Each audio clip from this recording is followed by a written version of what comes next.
देखेंगे हम moment of inertia of continuous body. So we will consider a continuous body.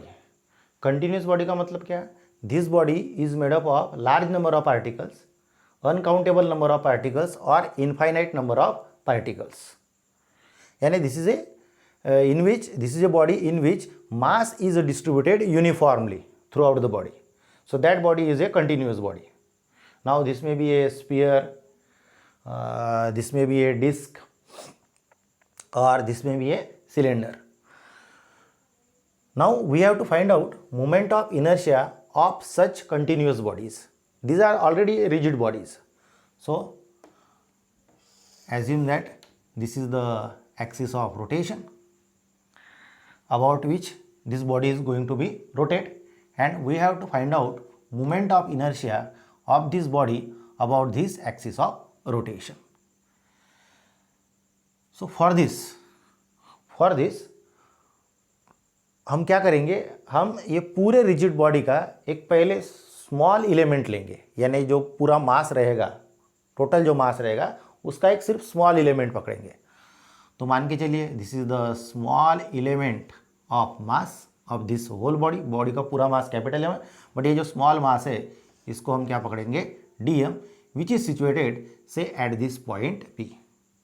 Now this is the axis of rotation. So this point P situated at a distance say OP from the axis of rotation such that O is the point on the axis of rotation. So this OP, distance OP, this you may call it as, this distance OP you may call it as a R. Is this clear? Then if we consider this is a small element of mass and we have to find out moment of inertia of this small element of mass dm about this axis of rotation. यानी सिर्फ अपन ये concept अभी पकड़ेंगे कि यहाँ पे सिर्फ dm है और dm को ही घुमा रहे, तो dm का moment of inertia about this axis of rotation कितना आएगा. तो moment of inertia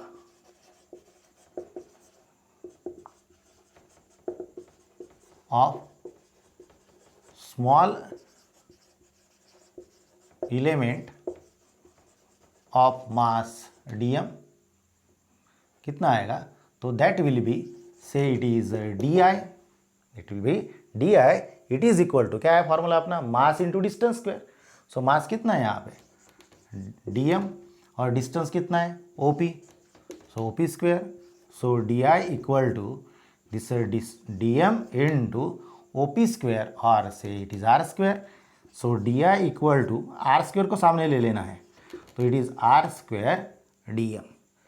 So if the body is a continuous body in which the particles are continuously situated or large number of particles are there, then the moment of inertia for small element of that body is di equal to r square dm. यानी small element का moment of inertia अपने को मिल गया. But हम क्या कर रहे हैं, पूरे बॉडी को घुमा रहे हैं, पूरे बॉडी का मोमेंट ऑफ इनर्शिया चाहिए. तो पूरे बॉडी का मोमेंट ऑफ इनर्शिया क्या है, I. तो moment of inertia, therefore moment of inertia of whole body, पूरे बॉडी का about given axis of rotation जो दिया हुआ है आपको वो आएगा. अब I इज इक्वल टू तो आपने जो ये एक dm पकड़ा उसका मोमेंट ऑफ इनर्शिया निकाला, उसका moment of inertia r square dm. फिर दूसरा dm है वो कहीं तो भी दूसरे जगह पे है, उसका मोमेंट ऑफ इनर्शिया वो भी r स्क्वायर dm. तीसरा dm उसका r स्क्वायर dm. ऐसे करते करते सभी मोमेंट ऑफ इनर्शिया, सभी जितने भी dm है, ये पूरी जितने भी dm से बॉडी बनी हुई है, सभी dm का मोमेंट ऑफ इनर्शिया सबका हम क्या करेंगे, एडिशन करेंगे, तब जाके मिलेगा अपने को moment of inertia of whole body. But यहाँ पे हम साइन जो इस्तेमाल करेंगे, instead of summation we are going to use the sign as integration. क्यों इंटीग्रेशन, क्योंकि बॉडी कैसी है, कंटिन्यूस बॉडी है जिसके पार्टिकल्स फाइनाइट नहीं है, काउंटेबल नहीं है, अनकाउंटेबल नंबर ऑफ पार्टिकल्स है. तो in that case summation is replace by integration. तो इंटीग्रेशन ऑफ ये जो फार्मूला है एज इट इज होगा, यानी integration of d i, and therefore this I equal to integration of d i के जगह पे लिखोगे आप r square dm. So this is the moment of inertia of a continuous body. यानी क्या रहेगा, moment of inertia of continuous body is equal to integration of r square dm. इसका इस्तेमाल हम अब पैरेलल एक्सिस थ्योरम और perpendicular axis theorem में करेंगे. ठीक. हेलो फ्रेंड्स, अब देखते हम पैरेलल एक्सिस थ्योरम और थ्योरम ऑफ पैरेलल एक्सिस. तो उसके लिए हम क्या करेंगे, we will consider a rigid body. एक रिजिड बॉडी पकड़ेंगे जिसका मास कैपिटल एम है. ठीक है. अब हम क्या करते हैं कि ये पूरे रिजिड बॉडी का एक पॉइंट कंसिडर करते हैं जिसका नाम है सी.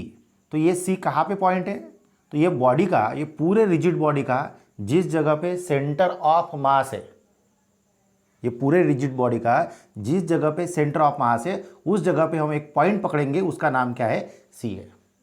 अब हम क्या करेंगे, उस पॉइंट से एक एक्सिस ऑफ रोटेशन भेजेंगे और इसके अबाउट इस पूरे बॉडी को रोटेट करेंगे, इस पूरे बॉडी को घुमाएंगे.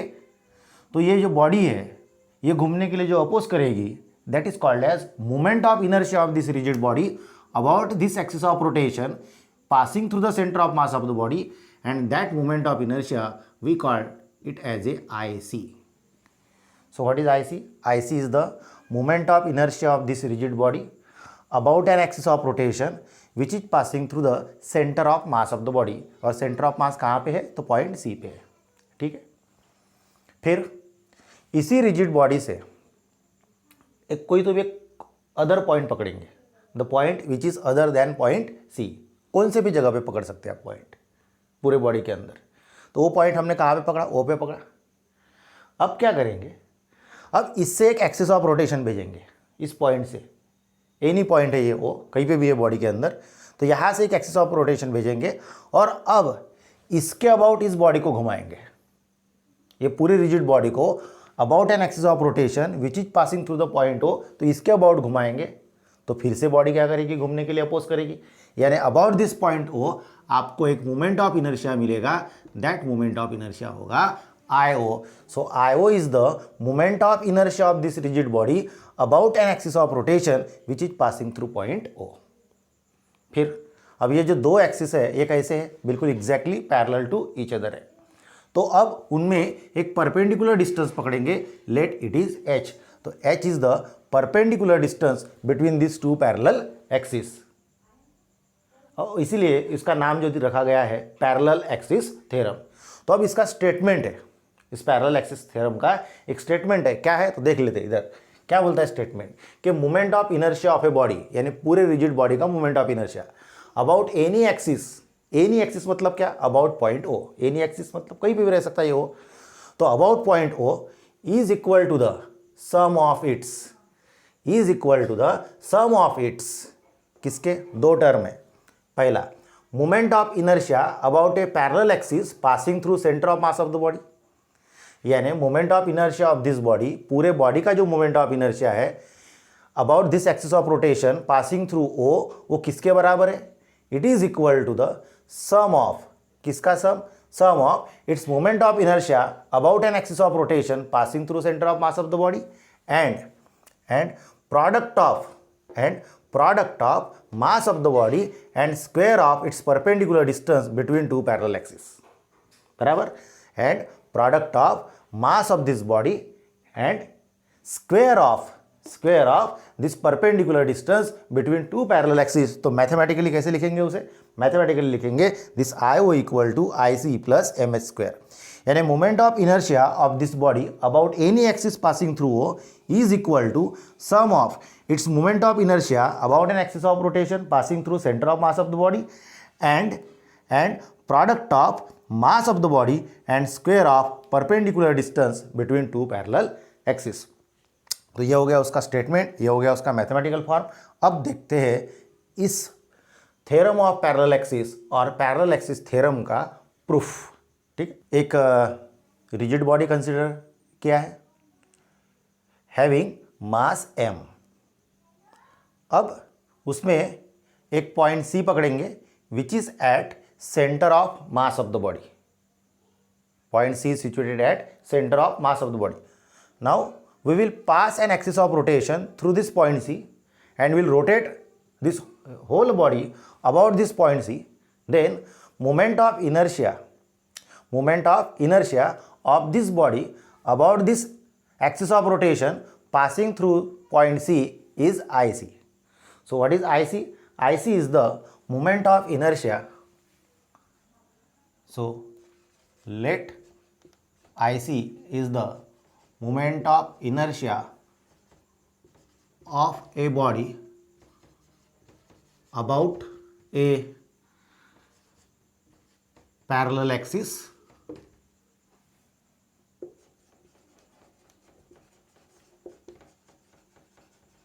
passing through center of mass of the body. ठीक है. Now we will consider another point O, which is at any point inside the body. We will pass an axis of rotation and we will again rotate this whole body about this axis of rotation which is passing through O. Then the moment of inertia comes out to be IO. So IO is the MI of a body about an axis of rotation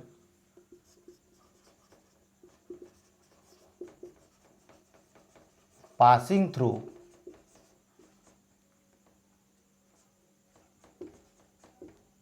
any point O inside body. Let M is the mass of rigid body and H is the perpendicular distance between these two parallel axes. H is the perpendicular distance between two parallel axis. ठीक है, तो ये आ गया, जो भी अभी तक हमने कंसिडर किया वो लिख लिया. अब क्या करेंगे? Now we will consider a small element. ये पूरे बॉडी का जितना मास है उसमें से एक थोड़ा सा पार्ट लेंगे. We will consider a small element of this whole mass और उस मास का नाम रखेंगे dm. dm is the small element of this mass. Let this dm is situated at this point. ये जो पॉइंट है इस पॉइंट को बोलेंगे हम P. dm कहाँ पे है? तो पॉइंट P पे. Then join this OP and CP. तो ये CP को ज्वाइन कर देते हैं, ऐसे CP ज्वाइंट हो गया और ऐसे ये OP भी ज्वाइंट हो गया. So join OP and CP. Then उसके बाद क्या करना है? Then draw a perpendicular. यहाँ से एक परपेंडिकुलर ड्रॉ करेंगे. कहाँ पे परपेंडिकुलर ड्रॉ करेंगे? ये जो OC है इसको आगे तक के खींचेंगे, यानी that is on OC produced. यानी we will draw a perpendicular. ये परपेंडिकुलर का नाम होगा PM. ये पॉइंट है M और ये capital M stands for the mass of whole body.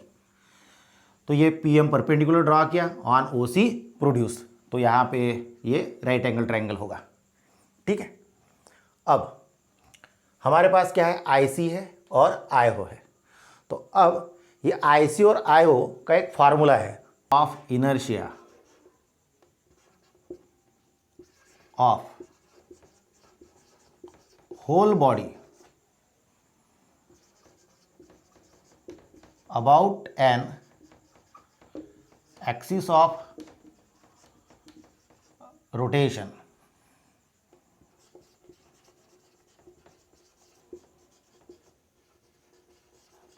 passing through center of mass of the body is mi of whole body about an axis of rotation passing through center of mass of the body is क्या है? वो IC and it is equal to IC equal to integration of mass into distance square. है ना? मास into distance square. Formula क्या है अपना? Mass into distance square. तो distance square को सामने लाते तो डिस्टेंस कितना है उसका? dm का. उस एक्सिस ऑफ रोटेशन से, तो ये आएगा C P distance square into D M, that is integration of C P square D M. यानी ये जो छोटे छोटे डी एम है तो summation is replace by this, integration करेंगे तो आपको पूरे बॉडी का क्या मिलेगा, मोमेंट ऑफ इनर्शिया। तो ये आ गया अपना इक्वेशन नंबर 1। सिमिलरली यहाँ पे लिख देते हैं अभी, moment of inertia of whole body about an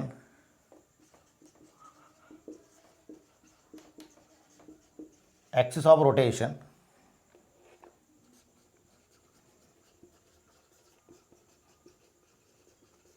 passing through any point O is, वो होगा IO equal to integration of, अब IO तो पॉइंट O से इस DM का डिस्टेंस कितना है, OP, तो देयरफॉर यहाँ पे आएगा integration of OP square DM, this is equation number 2। तो ये मिल गया पहला इक्वेशन, ये मिल गया अपने को सेकंड इक्वेशन। अब हम क्या करेंगे, इस सेकंड इक्वेशन को, ये पूरा टर्म OP जो स्क्वायर है, तो ये दिख रहा है राइट एंगल ट्रायंगल आपको, बस OP स्क्वायर है, तो उस OP स्क्वायर को हमें सॉल्व करना है। जैसे इसे पूरा सॉल्व करेंगे तो हमें एक फाइनल रिजल्ट मिल जाएगा, ठीक है। तो अभी इसको हम मिटा देते हैं। हम निकाल चुके हैं कि I C equal to integration of C P square D M होता है और I O equal to integration of O P square D M. अभी ओ पी स्क्वायर को कंटिन्यू करते, सो देयरफॉर यहाँ से चालू करते, तो this I O equal to integration of O P square. अब देखिए ओ पी स्क्वायर क्या होगा, ये राइट एंगल ट्राइंगल है, तो ओ पी का स्क्वायर यानी क्या मिलेगा, O M square plus P M square. So therefore this is O M square plus P M square बराबर इनटू दिस डी एम। अब ये O P square equal to हो गया आपका O M square plus P M square. अब यहाँ पे diagram देखिए, तो डायग्राम में ये जो ओ एम है ना, ये जो ओ एम है, तो ओ एम को देखिए कैसे लिखा गया है, ओ C plus C M.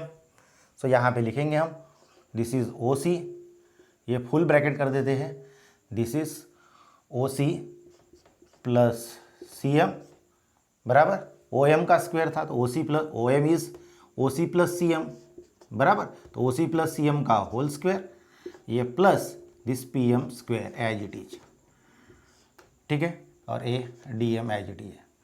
Now this I O equal to integration of, now this is A plus B का होल स्क्वायर, तो इसको सिंप्लीफाई कर दीजिए, तो ये मिलेगा आपको A square plus twice A B plus B square plus A P M square as it is, लिख दिया। अब फिर से I O equal to integration of, है ना, ये डी एम छूटा था, ए डी एम, अभी सिंगल ही ब्रैकेट लगते हैं, तो ये आएगा आपका ओ सी स्क्वायर, है ना। तो what is this O C, O C is H, तो पुट कर दीजिएगा, this is H square plus 2 times, है ना, O C again O C, तो H into C M as it is, उसके बारे में पता नहीं है कुछ, प्लस अब ये C M square plus P M square क्या होता है, देखिए this is C M square plus P M square and this is equal to what, C P square. So this is equal to again C P square और ये हो गया आपका D M, ठीक है। तो फिर से सी पी की जगह पे तो कुछ है ही नहीं, अभी डी एम से मल्टीप्लाई कर देते और इंटीग्रेशन को सेपरेट कर देते।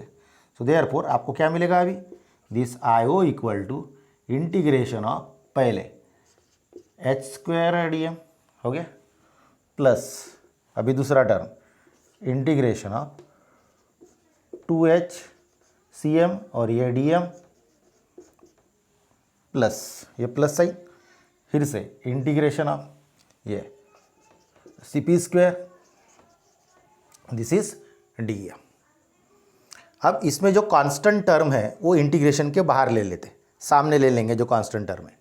सो therefore I O equal to ये मिलेगा आपको, यानी देखिए यहाँ पे integration of H square D M है, तो एच कांस्टेंट है तो बाहर आ गया ये एच कांस्टेंट, तो ये आ गया H square integration of D M plus फिर से ये 2h कांस्टेंट है तो बाहर हो जाएगा ये 2h इंटीग्रेशन ऑफ क्या आएगा CM DM, तो ये आ गया CM DM plus integration of CP square DM।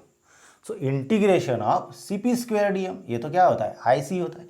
So therefore this is equal to IC, put कर दिया है ना। अभी पता ही है ना सिंगल ही टर्म है यहाँ पे, तो पुट कर दिया इसकी जगह पे। अब यहाँ पे दो टर्म है, एक है इंटीग्रेशन ऑफ DM और इंटीग्रेशन ऑफ CM DM, बराबर। तो ये इंटीग्रेशन ऑफ DM क्या होता है, सिंस इंटीग्रेशन ऑफ DM ये जो छोटे छोटे एलिमेंट्स है DM जो छोटा मास पकड़ा था, इन सभी मास की अगर एडिशन करेंगे तो अपने को पूरे रिजिड बॉडी का मास मिल जाएगा capital M। So therefore integration of DM is equal to M is the mass of rigid body. हो गया क्लियर। फिर दूसरा टर्म बचा CM DM, तो integration of this CM DM is equal to क्या होता है CM DM, है ना। अब मान के चलिए कि ये जो DM है ये स्मॉल एलिमेंट है, कहाँ पे आ गया है, at a distance of CM। But CM ये कितना डिस्टेंस हो जाएगा, CM is the distance from axis of rotation, CM is the distance from axis of rotation passing through the centre of mass. अब दिस सेंटर ऑफ मास मतलब क्या होता है, centre of मास मतलब होता है ऐसा पॉइंट इनसाइड द बॉडी, पूरे बॉडी के अंदर एक ऐसा point where whole mass of the body is suppose to be concentrated. यानी आप ऐसा समझिए कि पूरे बॉडी का मास उस जगह पे आया है। अब इस पॉइंट C पे ही अगर पूरे बॉडी का मास आया है तो ये जो CM डिस्टेंस है, CM डिस्टेंस है, जितने डिस्टेंस पे आपने ये DM रखा है तो ये जितने डिस्टेंस पे आपने CM डिस्टेंस पे जो ये DM रखा है तो DM कहाँ चला जाएगा, पूरे बॉडी का ही मास अगर पॉइंट C पे है तो ये DM कहाँ जाएगा, ये DM भी पूरे पॉइंट C पे आएगा, DM भी पॉइंट C पे आएगा। अगर DM ही अगर सेंटर ऑफ मास पे आ गया तो CM डिस्टेंस कितना होगा, ज़्यादा होगा ही नहीं हो, यानी बहुत ही कम होगा, and it is nearly equal to 0। Therefore this comes out to be 0। तो इसका मीनिंग लिखेंगे according to the definition of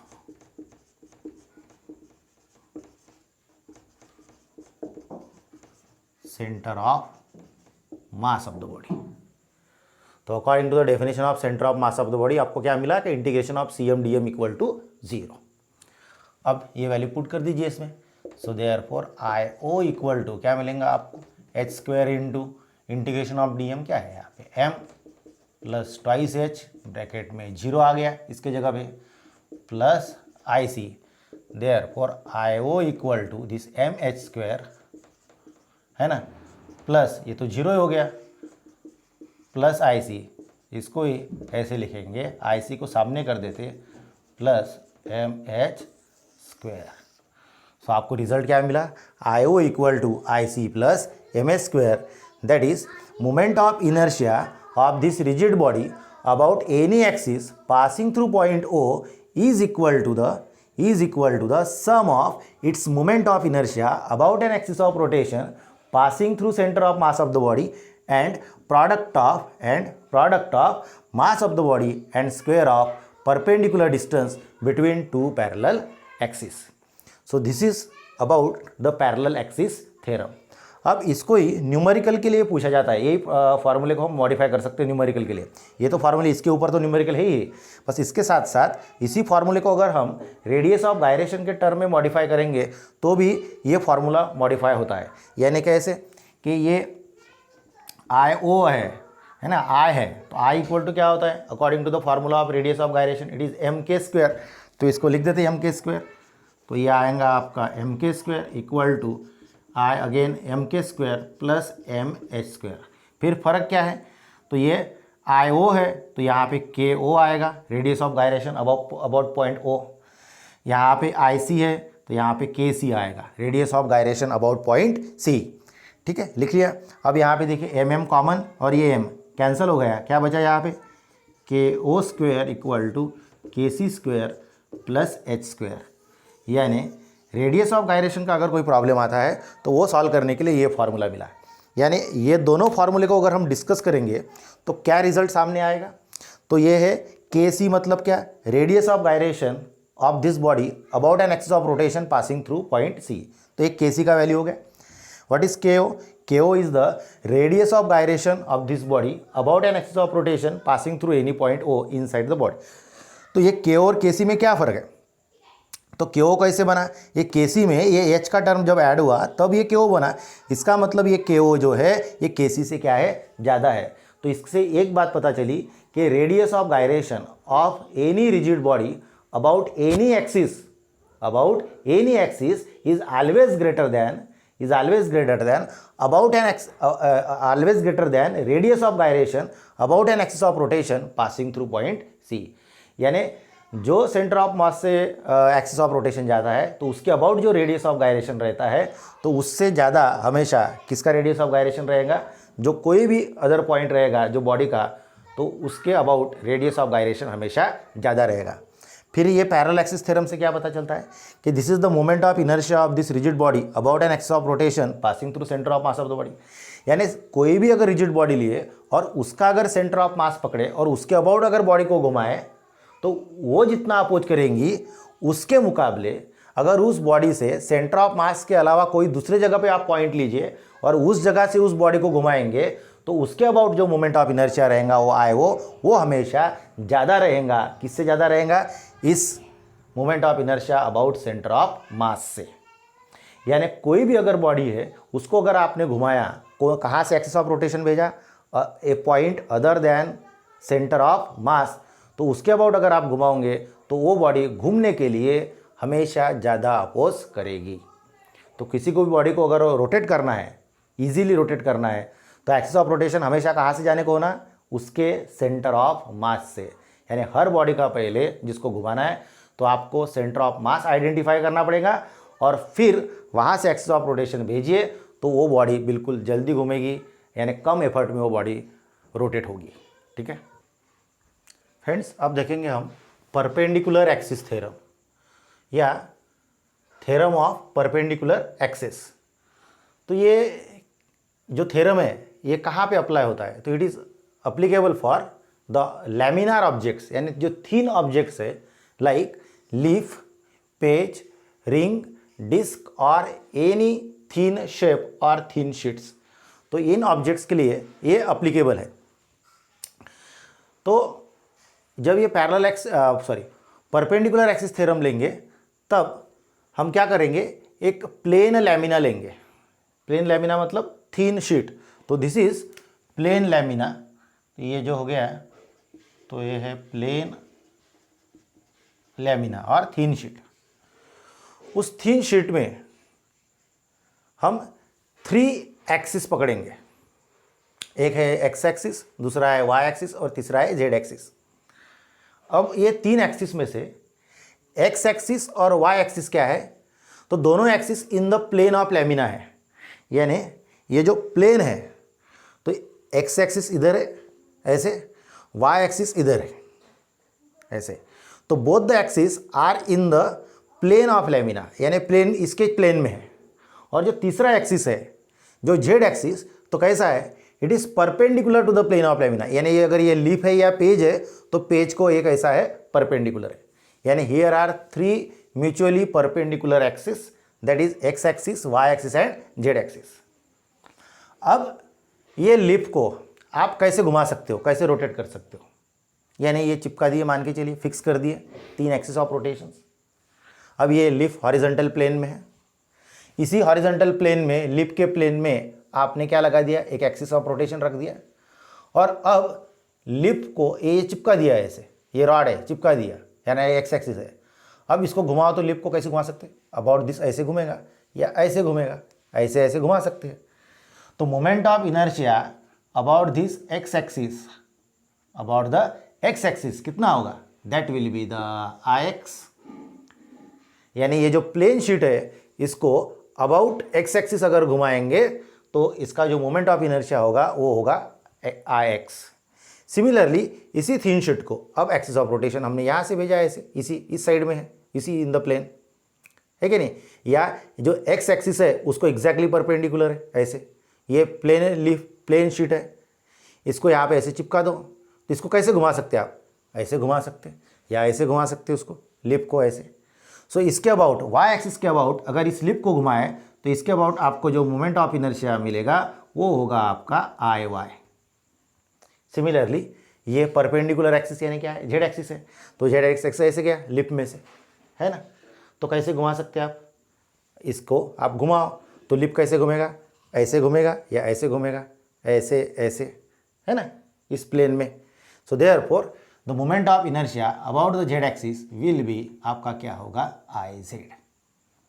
then ये जो परपेंडिकुलर एक्सिस थ्योरम है ये क्या कहता है कि मोमेंट ऑफ इनर्शिया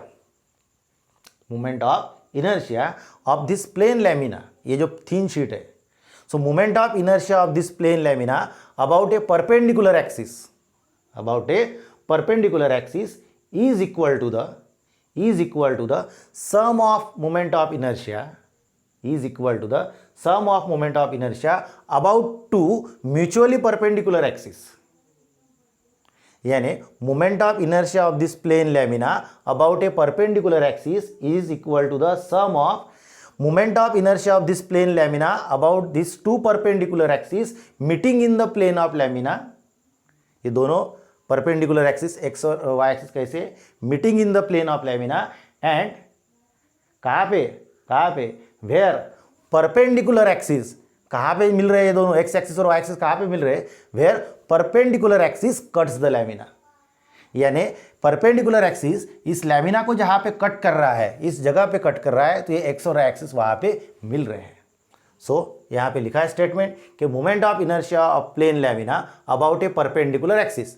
तो परपेंडिकुलर एक्सिस यानी कौन सा पकड़ना है, जेड एक्सिस, तो इसके अबाउट मोमेंट ऑफ इनर्शिया क्या हो गया, आई जेड। यानी moment of inertia of plane lamina about a perpendicular axis यानी क्या, I Z is equal to the sum of its moment of inertia about a two mutually perpendicular axis, ये X और Y axis in the plane of lamina and meeting at a point, ये दोनों X axis और Y axis कहाँ पे meet कर रहे हैं, and meeting at a point where perpendicular axis cuts the lamina. यानी जहाँ पे ये परपेंडिकुलर एक्सिस लैमिना को कट कर रहा है वहाँ पे दोनों मिल रहे हैं। So in this way I Z equal to I X plus I Y, this is the statement of perpendicular axis theorem. अब हम इसके बाद देखते इसका proof of perpendicular axis theorem. For this उसके लिए हम क्या करेंगे कि ये जो थिन प्लेन लैमिना लिया है तो उसका एक स्मॉल एलिमेंट लेते हैं कॉल्ड इट एज डीएम, यानी छोटा सा मास पकड़ेंगे which is situated at this point P, यानी this is a small element of this lamina जिसका मास कितना है डीएम, और वो कौन से पॉइंट पे है, पॉइंट पी पे है। तो अब ये जो पॉइंट पी है तो ये पॉइंट पी इस एक्स एक्सिस से कितने दूर है, ये जो वाई एक्सिस है इससे कितने दूर है, और ये जो जेड एक्सिस है यानी परपेंडिकुलर एक्सिस है इससे कितने दूर है ये निकाल लेते हैं। तो इस वाई एक्सिस को ही पैरेलल निकालना पड़ेगा ऐसे, बराबर। तो ऐसे अगर निकाले तो ये जो पॉइंट पी है यानी मास डीएम है तो इस एक्स एक्सिस से कितने दूर है, इतने दूर है, बराबर। सिमिलरली अब यहाँ से एक लाइन ड्रॉ कर देते, ऐसे आएगा वो, ऐसे यहाँ तक के। तो ये जो डिस्टेंस हो गया ये किससे हो गया, इस डीएम का इस वाई एक्सिस से डिस्टेंस हो गया, बराबर। अब इन दोनों डिस्टेंस को हम नाम देना है, अभी दोनों को नाम देते। तो कैसे,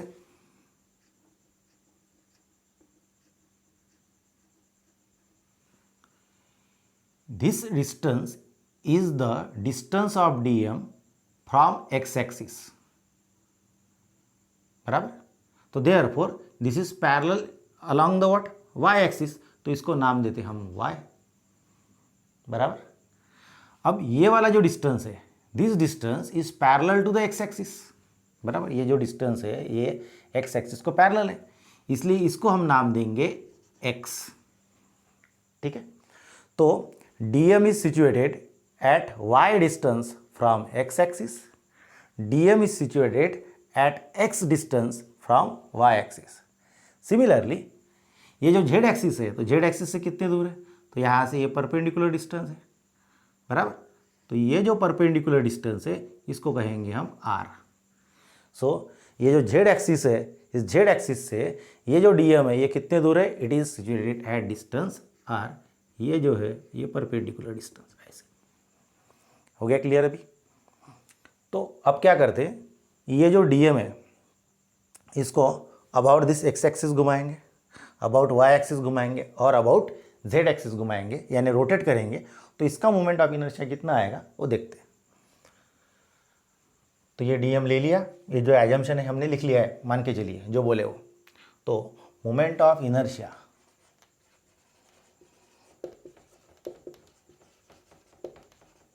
of small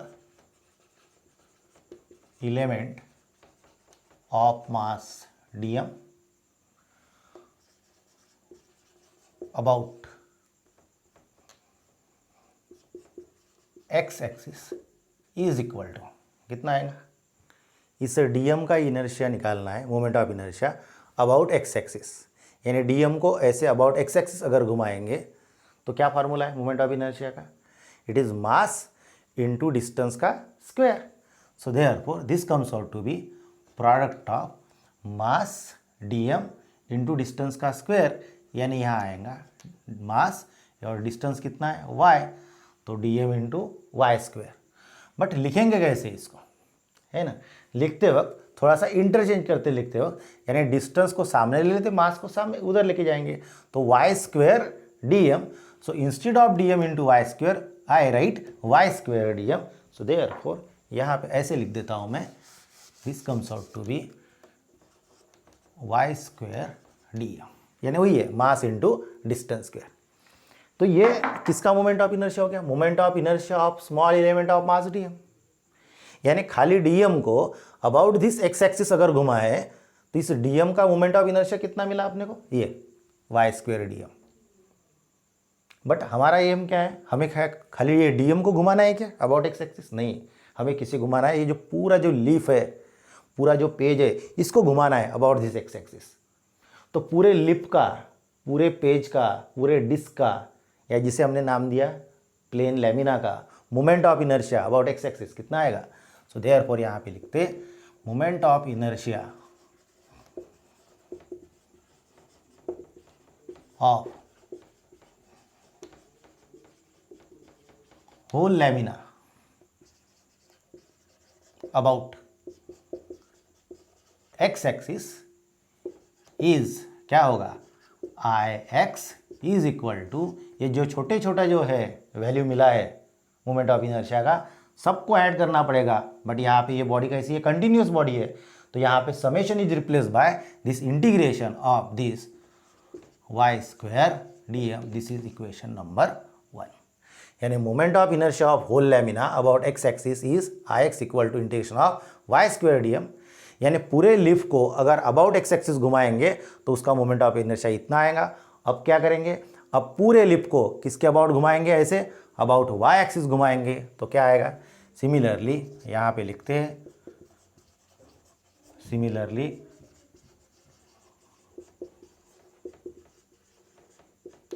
moment of inertia of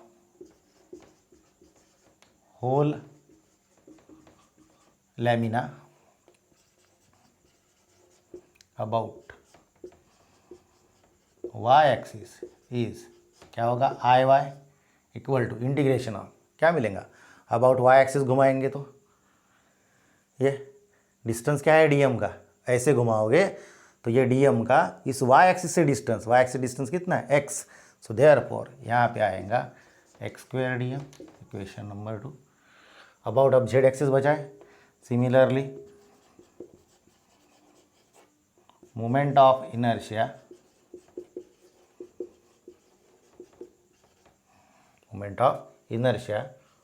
of whole lamina about z axis is क्या होगा, I z, it is equal to ये dm z एक्सिस से ऐसे ऐसे घुमाना है, ये पूरा जो प्लेन है, पूरा जो लीफ है, इसको ऐसे ऐसे घुमाना है। तो ये डीएम इस जेड एक्सिस से कितने दूर है, at a distance R, so it is equal to R square DM. ठीक है, अब क्या करते हैं, ये आर स्क्वेयर को हम सॉल्व कर ले। तो आर स्क्वेयर यानी क्या है, यहाँ से अगर ये आप देखोगे तो ऐसा ये परपेंडिकुलर है ना। तो अगर ये परपेंडिकुलर है ऐसा, ये भी इधर में ऐसा ये परपेंडिकुलर रहता है ऐसा, तो देखिए ना क्या मिलेगा आपको, यानी आर स्क्वेयर यानी ओ पी स्क्वेयर हो गया, ये ओ पी स्क्वेयर डीएम। तो ये आर स्क्वेयर इक्वल टू क्या मिलेगा, देखिए लगाइए पाइथागोरस यहाँ पे, तो क्या मिलेगा, ये एक्स है तो यहाँ पे शिफ्ट हो जाएगा ये एक्स, तो ये भी एक्स हो जाएगा। तो ये पी है, यहाँ पे नाम आप दे दीजिए क्यू पॉइंट को, और इसको नाम दे दीजिए आर। तो देखिए ना in triangle O P Q है ना, so in right angle triangle यहाँ पे लिख सकते हैं। सो देयरफॉर इन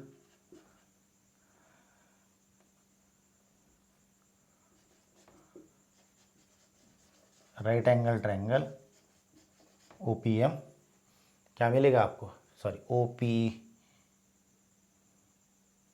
इन right angle triangle O P Q, देखिए O P square is equal to O Q square plus P Q square. तो यहाँ पे वैल्यू पुट कर देते हैं हम इस साइड में, ओ पी स्क्वेयर यानी क्या हो गया, ये R square is equal to O Q square, O Q मतलब एक्स, तो it is X square, and this is P Q मतलब देखिए क्या है, तो ये is P Q Y square. So R square equal to क्या मिला, sorry X square plus Y square. तो ये जो आर स्क्वेयर मिला है अपने को इक्वेशन 3, उसमें ये वैल्यू पुट कर देते। सो देयरफॉर 3 इम्प्लाइज क्या मिलेंगे आपको, I Z equal to integration of R square मतलब यहाँ पे आएंगे X square plus Y square, और ये डीएम अब सेपरेट कर दीजिए। So therefore I Z equal to integration of X square DM plus integration of Y square DM. अब यहाँ पे लिखते therefore this I Z is equal to integration of X square DM. क्या होता है integration of X square DM is I Y, यहाँ पे मिला I Y, plus integration of Y square DM is I X, so it is I X capital X. अब I X को सामने लीजिए, therefore I Z equal to I X plus I Y. In this way आपको एक formula मिल गया, that is perpendicular axis theorem का, कि I Z is equal to I X plus I Y, that is moment of inertia of this plane lamina about this z axis and about perpendicular axis is equal to the sum of its moment of inertia about two mutually perpendicular axes in the plane of lamina and meeting at a point where perpendicular axis cuts the lamina, that is Iz is equal to Ix plus Iy, hence proved. So अभी अपन ने क्या कर दिए, हमने 2 theorem prove किए हैं। एक पहला प्रूव किया था हमने पैरेलल एक्सिस थ्योरम, और बाद में ये जो थ्योरम प्रूव किया परपेंडिकुलर एक्सिस थ्योरम। ये जो दोनों थ्योरम है, ये दोनों थ्योरम का इस्तेमाल हम क्या करेंगे, जो लैमिनार बॉडीज़ है या कंटिन्यूअस बॉडीज़ है या सिमेट्रिकल बॉडीज़ है, तो उनको जब रोटेट करेंगे तो उनका moment of inertia about different axis passing through the different points in that body हम निकालने के लिए इन दोनों थ्योरम का इस्तेमाल करेंगे। ठीक।